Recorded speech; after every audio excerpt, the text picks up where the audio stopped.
Strings. Temecula knows how much I love him. Home of wine, booze, hot air balloons, a bunch of stuff a kid can't quite do. Temecula knows that too. But I'm leaving as soon as I can so I won't be anchored to the ground, stuck to Old Town, and heavens forbid, settled down.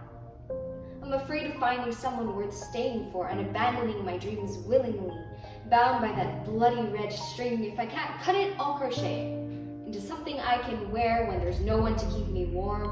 I'll try my hand at embroidery, stitch my initials into the handkerchief, though I've no one to lend it to. I'll coax a cord out of it, a sibling of the stringed instrument family, since no one will sing me to sleep. Maybe I can use it to floss my teeth, tie it into knots or braids or bows, bead, and pray the rosary on it, bind a book I haven't written yet. I'll do anything but follow it to my fate. Permanence is a volatile thing for someone who prefers constancy over wedding vows and diamond rings.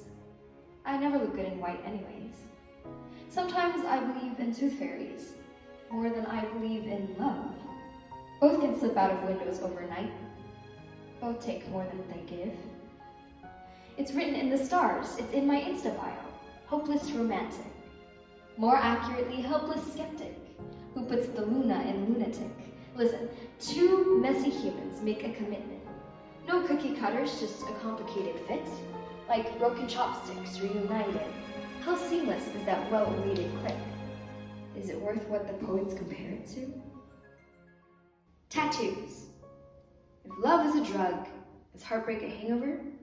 Impulsive, reckless, regrettable, irrevocable, like a tattoo on my hip I can't seem to shake. On my shoulder like a chip, earthquakes I can't erase. I have a habit of doodling on my hands with pen. It's like my habit of writing about people as if I'm in love with them, deliberately temporary from beginning to end and easy to wash down the sink. Watch the ink bleed from my skin, thumb, index, middle, ring. Can we still call it that if it'll never wear one? Red string tethered to my pinky. I never fancied the prose and propose. I much prefer poetry. Tiptoeing on pins and needles, I've only ever looked down. Not savoring the flight, too busy anticipating the fall. Takes less time for me to fall in love than it does for me to realize it. And once I do, it's nearly impossible to distinguish the feeling from dread. When I was younger, I wondered, who would get hurt voluntarily, let alone for the sake of beauty? At 15, I surrendered to the curiosity. I found comfort in the wait, forgot the sting, the precise pain. Now I'm 16 going on 17, and I've been conditioned to think that I must hurt before I heal. I mean, surely Cupid's arrow is ineffective unless it's fletching deep into my chest, breath fleeing from my lungs, but isn't that how it's supposed to feel like?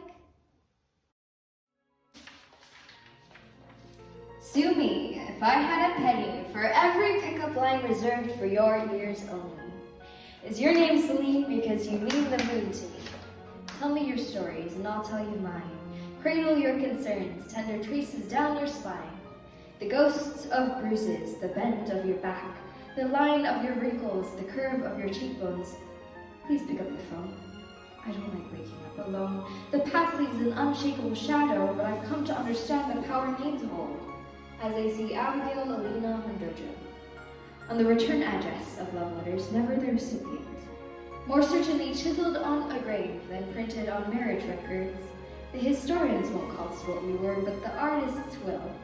And I'll say, my dear, don't you know your heart belongs in your chest, not on your sleeve?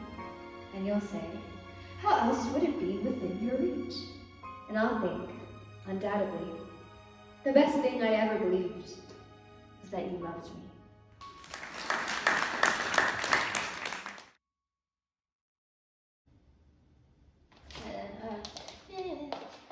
Forgot the... Tell me your stories and I'll tell...